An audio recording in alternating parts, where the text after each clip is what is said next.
আজকে বানাবো সাবুর খিচুড়ি, তার জন্য সব আমি রেডি করে নিয়েছি। তো চলো পুরো ভিডিওটা দেখতে থাকো। তো আজকে তোমাদের সাথে শেয়ার করব সাবুর খিচুড়ির রেসিপি, তার জন্য এখানে আমি সব জিনিসগুলো নিয়ে নিয়েছি।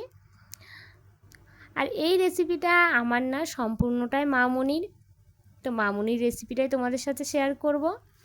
আর মামনি এইটা খুবই সুন্দর বানায়, মানে সাবুর খিচুড়িটা খুবই সুন্দর বানায়। আর যেই দিনই আমাদের বাড়িতে নিরামিষ হয় সেই দিনই আমরা এই সাবুর খিচুড়িটাই খেয়ে থাকি সবাই। তো আমাদের বাড়ির সবারই এই সাবুর খিচুড়িটা খেতে খুবই ভালো লাগে। তো বেশি বকবক করবো না, চলো রেসিপিতে ফিরে যাই। তো দেখলে প্রথমে আমি সব সবজিগুলো নিয়ে নিয়েছিলাম, মানে যেই সবজিগুলো তোমাদের বাড়িতে থাকবে সেগুলো দিতে পারো।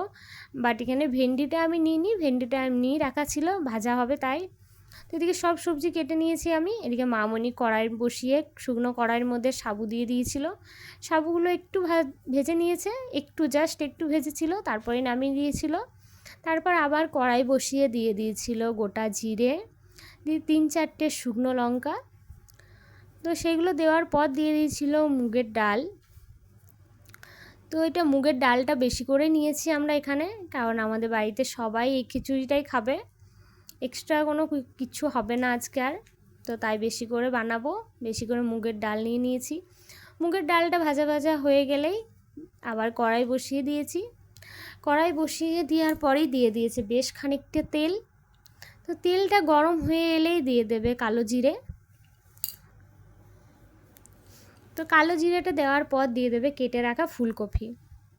ফুলকপিগুলো আগেই তেলে একটু ভেজে নেবে, তাহলে খেতে বেশ ভালো লাগে। তো এদিকে ফুলকপিগুলোর মধ্যে একটু হলুদ দিয়ে ভালো মতো একটু ভেজে নিয়েছে। তো এদিকে ফুলকপিগুলো মোটামুটি একটু একটু ভাজা ভাজা হয়ে গেছে, তারপরে দিয়ে দেবে কেটে রাখা সব সবজিগুলো। সেখানে সব সবজিগুলো নিয়ে নিয়েছি।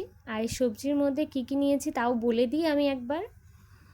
দিয়েছিলাম লাউ, আর দিয়েছি একটু কুমড়ো, আর ফুলকপি দিয়েছি, আর দিয়েছি পুঁই ডাঁটা, আর লাল শাক, লাল শাক না, লাল শাকের ডাঁটাটা দিয়েছিলাম, আর আলু টমেটো তো আছেই। তো এগুলো দিয়েছে মামনি, তারপর ভালো মতো ভেজে নিয়েছে। এইদিকে তারপর দিয়ে দিয়েছিল নুন, হলুদ আর 1 চামচের মতো চিনি। তো এগুলো দিয়েও ভালো মতো নাড়াচাড়া করে নিয়েছে, ঢাকা দিয়ে দিয়ে ভাজছিল। তারপর দিয়ে দিয়েছিল আদা আর কাঁচা লঙ্কার একটা পেস্ট। তো সামান্য আদা, 3-4টের মতো কাঁচা লঙ্কা দিয়েছিল। তো তারপরে দিয়ে দিয়েছে আলুর দমের মশলা। তো আলুর দমের মশলাটা দিয়েও একটু ভালো করে ভাজা ভাজা করে নিয়েছে। তারপর দিয়ে দিয়েছে মুগের ডালটা, যে ডালটা ভেজে রেখেছিল সেইটা। তো তারপর দিয়ে দিল এখানে সাবুটা, যে সাবুটা একটু শুকনো কড়াইয়ে ভেজে রেখেছিল সেটা দিয়ে দিল। এরপর জল দিয়ে দিল পরিমাণ মতো, যেহেতু মুগের ডাল দিয়েছে সেদ্ধ হতে টাইম লাগবে, তাই এখানে জলটা দিয়ে বেশ খানিকক্ষণ ধরে সেদ্ধ করে নেবে, যতক্ষণ না মুগের ডালটা সেদ্ধ হয়ে যায়। তো এদিকে সেদ্ধ হয়ে গেছে, তারপরে দিয়ে দিয়েছে ওপর থেকে ধনেপাতা। তো রেডি সাবুর খিচুড়ি। কেমন লাগলো অবশ্যই জানিও তোমরা।